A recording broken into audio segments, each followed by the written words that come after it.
Let's talk about a movie that wasn't just a movie. It was a cultural earthquake. When Fatal Attraction hit theaters in 1987, it wasn't just a box office success. It was an event. It tapped into some of the biggest anxieties of the era, and honestly, it left a mark that we can still see today. And that line from Sleepless in Seattle, that wasn't just a punchline. It was pretty much a documentary statement. The movie had this raw, terrifying impact that just echoed through pop culture for years. It became the cautionary tale. I mean, think about it. This movie literally gave us a new term for our dictionary: bunny boiler. The phrase went global, all because of one of the most unforgettable and shocking scenes in movie history. And in the process, it created this powerful and pretty problematic stereotype. And the money, oh, the money was just staggering. We're talking about a movie made for just 14 million bucks that went on to make over 320 million worldwide. This wasn't just a hit movie. It was the kind of phenomenon that studio executives literally dream about. It was a juggernaut in every single way. The second biggest film of the year in the US, 6 Oscar nominations, including for Best Picture, and it stayed in theaters for an unbelievable 39 weeks. But maybe the most telling detail of all was how the audience reacted. People weren't just watching passively. They were screaming at the screen, reportedly shouting, "Kill the bitch." That's how deep this movie got under people's skin. Now that intense, visceral reaction, it was aimed squarely at one character: Alex Forrest. But was she really just this one-dimensional evil monster? Or is there maybe a much more complicated story going on here? So let's do that. Let's dig in and really take a closer look at the woman who became one of the most iconic villains in cinema. Was Alex Forrest the villain? Or could she, maybe, have actually been the victim? You know, the actress who brought her to life, the brilliant Glenn Close, she never saw Alex as a villain. To this day, she argues that Alex wasn't evil. For her, she was playing a tragic, deeply fragile person who was just in an immense amount of pain. And this wasn't just an actor's hunch either. Glenn Close did her homework. Before they even started filming, she took the script to 2 different psychiatrists and basically asked them, "Hey, is this behavior for real? Is it plausible?" And what they told her is absolutely crucial to understanding this character.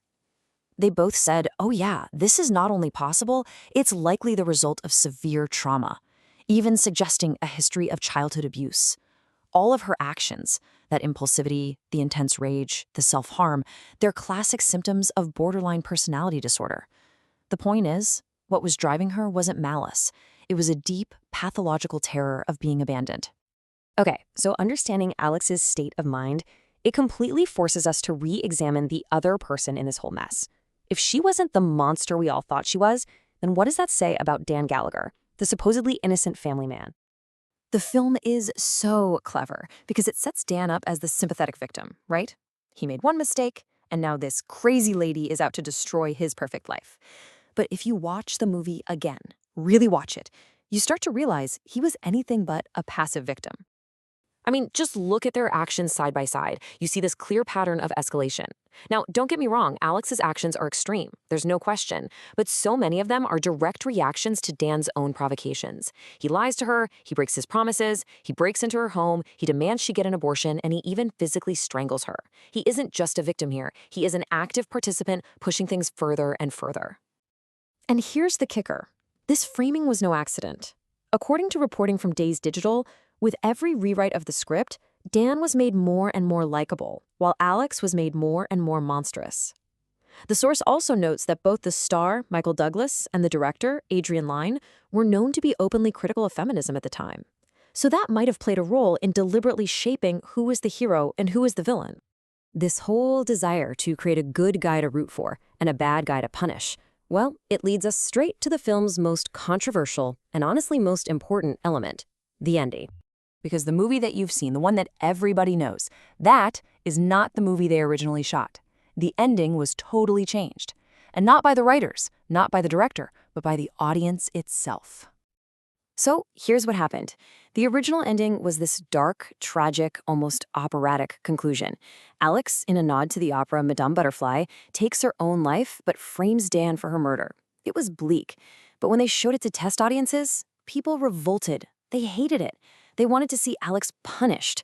So the studio caved. They ordered expensive reshoots, and what we got instead was that now famous climax where Alex turns into a full-on slasher villain who gets brutally killed by Dan's wife. Glenn Close fought this for 2 solid weeks. She said, "I won't do it." That's not who this character is. She was absolutely furious. She felt it was a complete betrayal of the fragile, tragic person she had worked so hard to create, and it just turned her into a generic movie monster. But in the end, the studio won. And you know what? That bloody, satisfying ending was a huge hit. It gave audiences the catharsis they craved. The family is safe, the monster is dead. But in doing so, it completely changed the film's meaning and cemented a very, very different kind of legacy. So that brings us to the film's lasting impact. What exactly was the fatal attraction effect on Hollywood and on all of us? Well, for starters, it pretty much invented a whole new subgenre of movie, the yuppie thriller. For the next decade, Hollywood just copied the formula over and over. You take a perfect, wealthy family, and you have their lives threatened by some menacing outsider.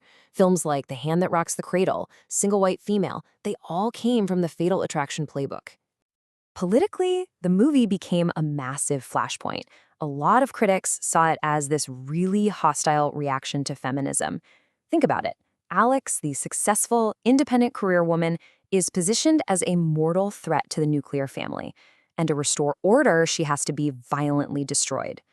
It was read as a warning to women who dare to choose a career over a family. And maybe the most damaging part of its legacy is how bunny boiler became this go-to insult, right? It became this easy, dismissive label for any woman who was seen as too emotional or too intense. It took a character that was rooted in real psychological pain and just flattened her into a simple, misogynistic cartoon that we're still dealing with today. And yet, for all of its issues, the conversation around Fatal Attraction is more alive now than ever. Here we are, all these years later, still debating it, still re-examining it through the lens of mental health and gender, and still asking ourselves, who were we really supposed to be rooting for? So what is Fatal Attraction, in the end? Is it just a really effective thriller about what happens when you cheat? Is it a hostile attack on female ambition? Or is it a complex tragedy about mental illness that got hijacked by an audience that just wanted to see some blood? Maybe, after all this time, the answer is, it's all of the above.